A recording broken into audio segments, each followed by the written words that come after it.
nouvelle édition du Café Politique, revue de presse de l'actualité locale, l'actualité nationale et internationale aussi. Aujourd'hui, d'une manière assez exceptionnelle, puisque nous enregistrons cette émission mercredi matin, tout simplement le jour de l'annonce du résultat des élections américaines. Bonjour à nos trois invités, Bertrand Houillon, le maire socialiste de Manille-les-Hameaux, conseiller communautaire de Saint-Quentin, Suzanne Blanc, vous êtes la première adjointe républicain de Montigny-le-Bretonneux, conseillère communautaire de Saint-Quentin, et puis Bruno Millienne, bonjour également, président du Modem 78, conseiller régional d'Île-de-France. On avait forcément plusieurs sujets à aborder, ce qui avait été un petit peu prévu. On va revoir notre copie en raison de l'actualité. Et avant de creuser un peu plus le sujet, votre premier sentiment à l'annonce de cette victoire, résultat des élections américaines de Donald Trump. Bertrand Houillon. La nuit a été longue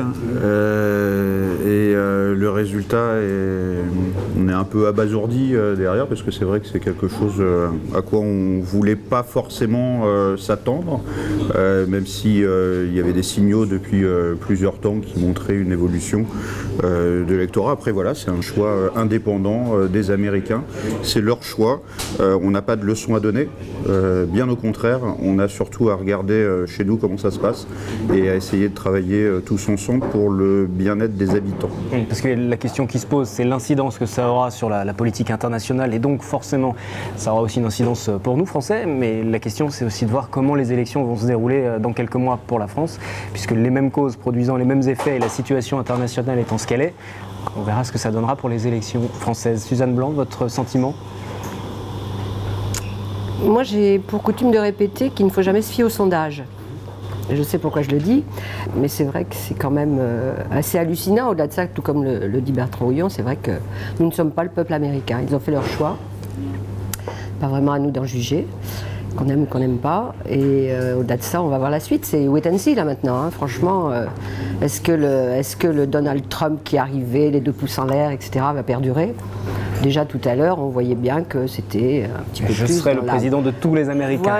Voilà, un peu plus calme qu'à l'habitude. Après, sa position vis-à-vis de l'Europe, de nous en particulier, on a bien vu qu'il comprenait le Brexit, hein, parce que pourtant c'est très loin et on est tout petit. Ça va être très important.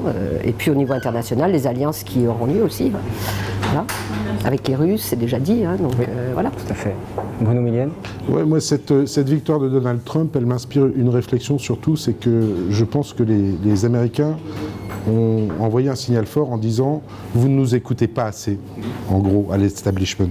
Et ça, c'est la culture, je pense qu'il faudrait qu'on en prenne la mesure définitivement en Europe, en France en particulier. C'est pour ça que je disais les mêmes causes produisant les mêmes effets, c'est la culture Internet. On a avec Internet et le flot d'informations qui est distribué en permanence, en continu, sans tri, sans analyse, comme ça, de l'information brute, les gens finalement prennent ce dont ils ont envie, ce qu'ils veulent entendre, ce qu'ils veulent comprendre.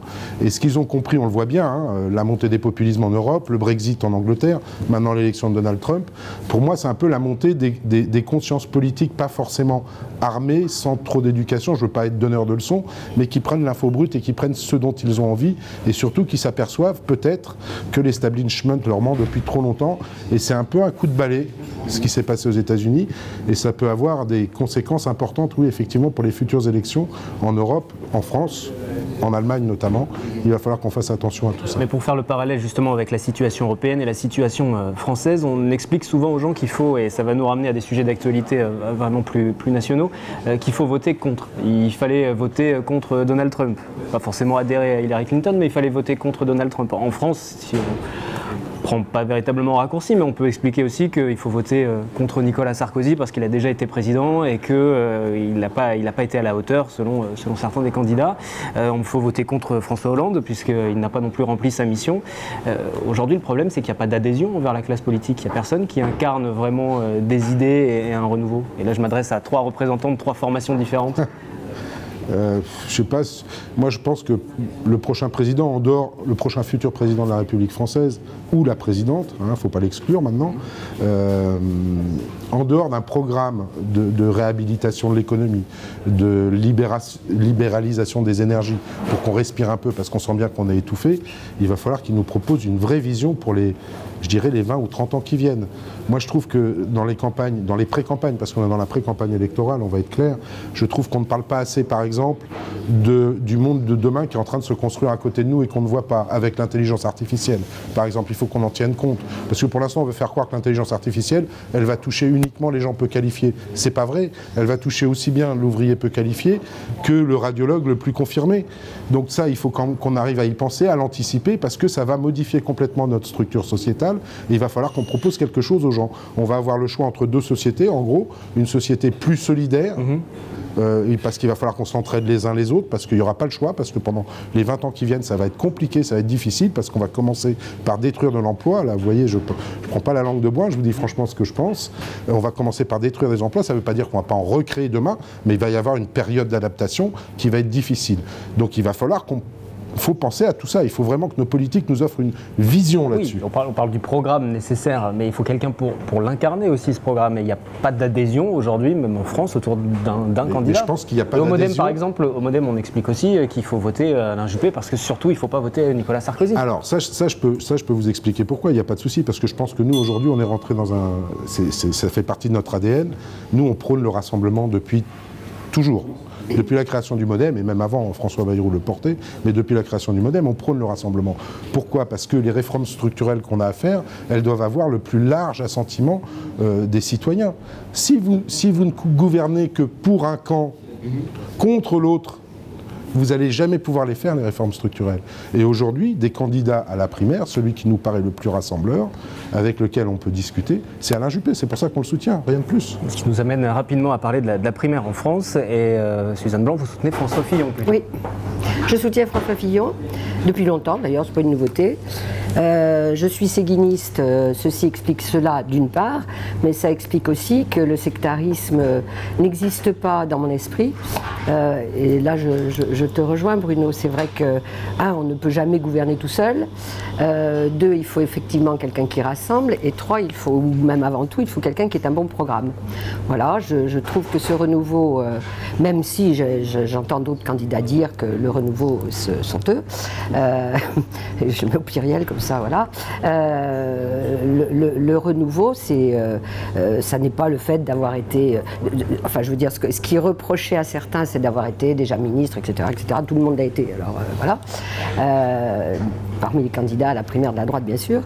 Mais au-delà de ça, parmi ce qui est dans le programme de François Fillon, c'est vrai qu'il y a quand même des choses tout à fait innovantes et qu'il faut, oui, donner quelques coups de pied dans la fourmilière, mais sans pour autant dire que tout va être dans le drame, la douleur, etc. C'est un peu ce que j'ai eu déjà l'occasion de dire sur votre plateau la semaine dernière.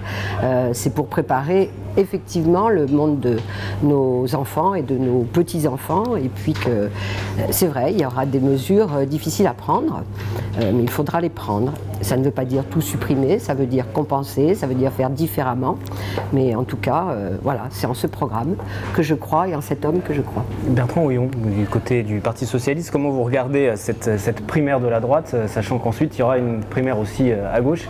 Et j'en reviens aussi toujours à cette idée qui me tient malgré tout, du vote contre et non pas du vote pour un candidat. Et récemment, par exemple, Benoît Hamon, député des Yvelines, qui disait plutôt Hollande que Valls, par exemple. Je suis né dans les années 70, depuis les années 70, on a toujours les mêmes personnes qui se présentent aux élections présidentielles, qu'on voit dans l'ensemble des ministères. Alain Juppé, je l'ai toujours connu. Nicolas Sarkozy, on l'a toujours vu. François Fillon, pareil. C'est pareil à gauche. À un moment, on a un peu l'impression qu'il y a aussi en France, et il faut en prendre conscience, puisque c'est les retours aussi qui nous sont faits des habitants. C'est clairement ce que je pense aussi, une élite qui gouverne, qui se remplace les uns les autres, qui essayent de garder les places ou de récupérer des places. On le voit dans la primaire à droite avec Nicolas Sarkozy qui essaie de récupérer une place, mais on le voit aussi à gauche de manière générale. Et à un moment donné, on a un jeu de chaises musicales qui s'auto-alimente, et derrière, avec l'impression pour les Françaises et les Français que on ne s'occupe plus d'eux. Les premiers besoins, c'est de pouvoir manger, pouvoir dormir sous un toit, pouvoir s'habiller, pouvoir avoir des loisirs, pour pouvoir vivre dignement, avoir un métier, avoir un parcours professionnel, avoir un parcours pour sa famille, avoir de l'éducation pour ses enfants. Et finalement, quand on regarde depuis 30, 40 ans, à part dire que les pauvres, c'est peut-être de leur faute, que finalement, il faut essayer de préserver certains. À un moment, forcément, tout le monde finit par se poser des questions sur les personnes qui nous gouvernent.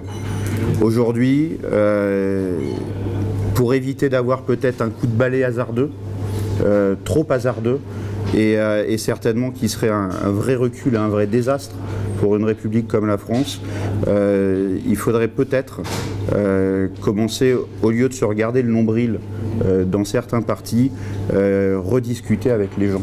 C'est valable aussi pour le Parti Socialiste. C'est valable pour tout le monde. C'est valable pour tout le monde. Alors là-dessus, je suis militant au Parti Socialiste, je ne suis pas représentant de la structure. Chacun a sa liberté d'expression. Moi, j'ai la mienne et si ça ne plaît pas à quelques-uns, je m'en fiche.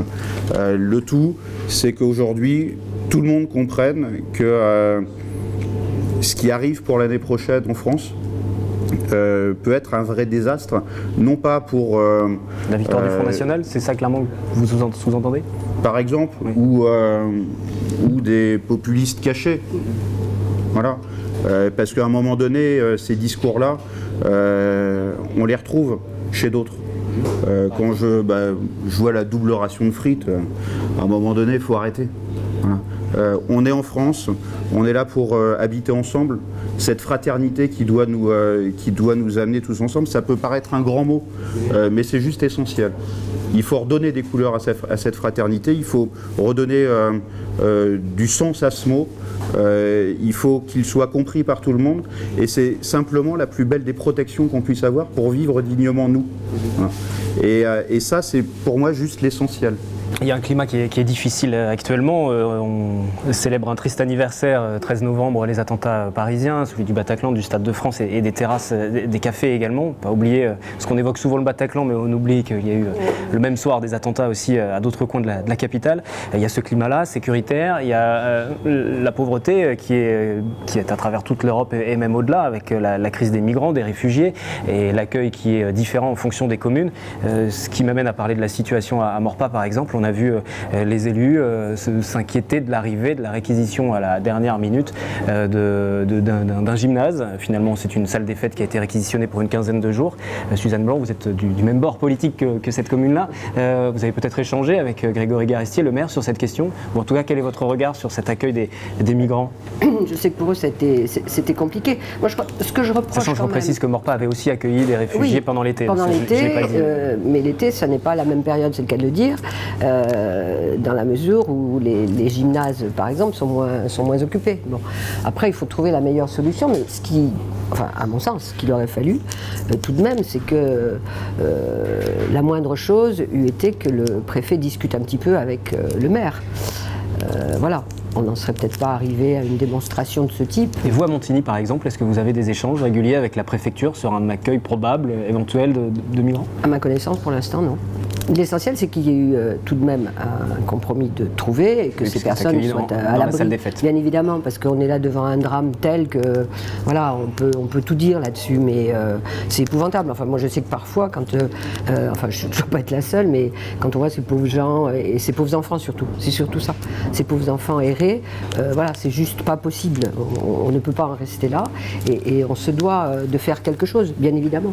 Bruno Millienne, votre positionnement sur cette question de l'accueil des migrants? Ouais, moi, mon sentiment, c'est que la démonstration de force qui a été faite par les élus... Vous parlez de Maurepas. À Maurepas, oui. Ils ont été acculés, hein. Ils ont été acculés, très sincèrement, quand vous apprenez la nouvelle la veille au soir à 19h. Pour vous organiser, c'est compliqué. D'autant qu'il y avait une autre solution que le gymnase. Après, je ne sais pas si moi, en tant que maire de Maurepas, j'aurais eu cette réaction-là, j'en aurais peut-être une autre, mais je ne vais pas rentrer dans le détail. Parce qu'ils ont bloqué les bus? Voilà. Moi, je veux simplement que les gens aient conscience d'une chose. Suzanne a commencé à le dire. les Français ont peur des migrants, certes, avec le climat sécuritaire qu'il y a depuis les attentats, ça a attisé les peurs, mais il faut voir que les réfugiés, ceux qui viennent de Syrie, eux aussi ont aussi peur que nous. Donc si vous additionnez les peurs, on va vers une catastrophe. Ça, c'est clair. Et j'en veux beaucoup à ce gouvernement qui n'a pas su, à travers les préfets, faire la cartographie nécessaire qu'il fallait faire des lieux possibles d'accueil. Je prends simplement la région parisienne. Il y a, en termes de logement, alors évidemment, il y a des logements privés, etc., mais en termes de logement, il y a 320 000 logements vacants en Ile-de-France.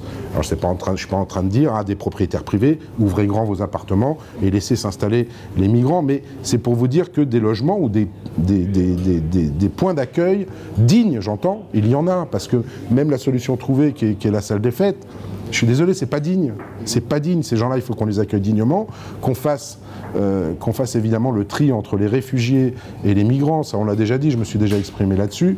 Et puis, il faut que... Alors, ça n'ira pas aussi vite qu'on le veut, mais il faut vraiment que l'Europe se réveille, quoi, là-dessus. Parce que de savoir qui est réfugié ou qui est migrant, c'est aux frontières de Schengen qu'il faudrait que ce soit fait, et non pas quand ils arrivent sur les territoires nationaux. Et malgré tout, on va relativiser les choses. C'est 30 à 36 000 migrants qu'on nous demande d'accueillir. Nous sommes 66 millions de Français. Donc si on fait les choses bien, convenablement, ça doit être faisable. Bertrand Gouillon, votre regard sur la situation et sur l'accueil des migrants, peut-être même à Saint-Quentin, au-delà de ça. Et puis, même question, est-ce qu'à Manille-les-Hameaux, par exemple, la question s'est posée avec la préfecture? D'abord, c'est une responsabilité citoyenne de tout le monde. C'est uniquement de l'humanité et il faut mettre de côté tout esprit partisan là-dedans. Je pense pas que de faire une banderole, ça prenne juste quelques heures. J'ai vu une banderole se mettre devant des bus, ça mord pas. Voilà, chacun prend ses responsabilités. Ce que j'observe aujourd'hui à Maurepas, c'est qu'ils sont accueillis dans un lieu qui n'est pas forcément super adapté, mais autour, il y a des habitants, des citoyens qui aident, qui accompagnent, qui font le nécessaire. La solidarité intercommunale, elle existe, puisque par exemple, c'est la ville de La Verrière qui a mis à disposition des douches dans un gymnase, parce qu'à un moment donné, un lieu où il n'y a pas de douche pour passer 15 jours, c'est un peu compliqué, et pour moi, c'est pas digne. À Manille-les-Hameaux, on a proposé des initiatives depuis longtemps, qui ne se sont pas mises en place, malheureusement, et moi je le regrette, sur de l'accueil chez l'habitant, suite aux sorties aussi des centres d'hébergement. On a 5-6 familles qui sont prêtes à accueillir des réfugiés, des migrants dans ce cadre-là, sans problème. Moi, je veux juste savoir, Bertrand, par quel biais ces personnes sont arrivées à Magny. Elles ne vous ont pas été imposées, elles sont arrivées par le biais d'associations. C'est imposé parce que derrière, on n'a pas été informés, nous. Parce que ça s'est passé aussi par le biais du 115 pour nous, oui, oui. Puisque c'est pas dans le cadre des réfugiés comme on a pu les voir, par exemple, comme ils ont l'accompagnement à Bonnel. Je discute beaucoup avec Guy Poupard, le maire de Bonnel, sur cet accompagnement justement qui est fait dans une petite commune des Yvelines, qui est un très bel exemple de solidarité locale, de soutien par une commune qui n'est pas importante en nombre d'habitants. Du coup, au niveau intercommunal, les habitants y sont allés, les habitants de ma commune, des habitants des communes alentours sont partis les aider là-bas. Nous, à Manille-les-Hameaux, on a un équipement, on a un lieu en fait facile d'utilisation, qui est un lieu touristique à la base. C'est sûr.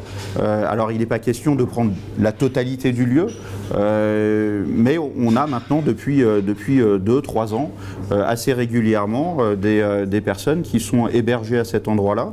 Je me suis offusqué à un moment donné, parce que ça donnait parfois l'impression de faire du marchand de sommeil. À certaines occasions. J'ai mis les pieds dans le plat vis-à-vis de la préfecture. On s'est expliqué. C'est revenu de manière correcte. Maintenant, voilà, j'ai pas forcément l'information de qui arrive, etc. C'est dommage, mais en même temps, c'est très compliqué pour les services de la préfecture à gérer aussi, puisqu'il y a différents organismes qui interviennent dans ce cadre-là. En tout cas, à chaque fois qu'ils viennent, nous, on les accueille, on les accompagne, et ça se passe franchement très bien. D'ailleurs, on n'en entend pas parler en fait. Et pour refaire le parallèle par rapport au discours de Donald Trump pendant la campagne, franchement, on n'a pas de leçon à donner par rapport à ce qu'on entend nous en France par rapport à tout ça. Quand il explique que les Mexicains sont des voleurs et des violeurs, quand on entend des discours, on regarde dans les médias ce qui se passe en ce moment dans le 16e arrondissement de Paris, les discours que j'entends, mais c'est juste ignoble. Voilà. Et tout ça, c'est notre responsabilité, nous en tant qu'élus, d'accompagner et d'arrêter de monter les uns contre les autres les gens, d'arrêter avec ces habitudes-là et de repartir sur un chemin de partage et de construction ensemble.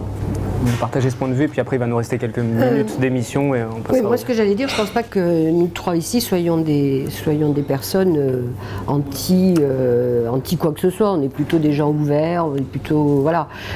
S'il y a un climat de peur que vous évoquiez qui a été créé dans notre pays, il n'est pas forcément dû au parti que vous représentez, à celui qui représente Bruno et au mien. Je pense pas en tout cas. Hein. Mais au-delà du climat de peur, il y a aussi un sentiment d'inquiétude parce que les politiques n'ont pas forcément répondu. C'est que la réponse apportée aux migrants n'a pas été la bonne. Bien évidemment. Attendez, vous parliez il y a 3 secondes du 13 novembre, c'est après-demain. Voilà, bien évidemment qu'il y a ce climat-là. Et bien évidemment qu'il est entretenu par un certain nombre de choses et d'attitudes de certains, il faut quand même le dire.